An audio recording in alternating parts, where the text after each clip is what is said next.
Cara bayar tagihan air PDAM lewat aplikasi Seabank. Oke, jadi untuk caranya cukup mudah.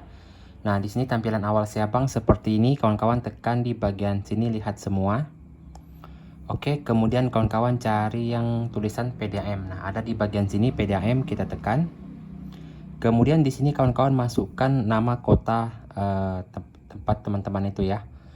Nah, memang kalau di aplikasi Seabank dia tidak semua wilayah itu bisa, terutama seperti di pulau-pulau kecil ya. Kalau kita tinggal di kota gede itu gampang lah bayarnya ya. Misalnya kayak gini.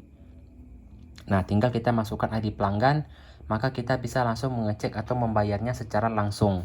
Nah, tinggal dimasukkan ID pelanggan, tekan checklist, kita tekan lanjutkan. Nanti kalau misalnya dia muncul tagihan, maka itu sudah waktunya untuk kita bayar. Tapi kalau belum muncul, itu berarti dia belum ada tagihan. Jadi kurang lebih caranya seperti itu kawan-kawan ya. Jadi kalau muncul tagihan, tinggal dibayar aja. Tinggal masukkan PIN akun Seabank kalian, maka itu sudah berhasil.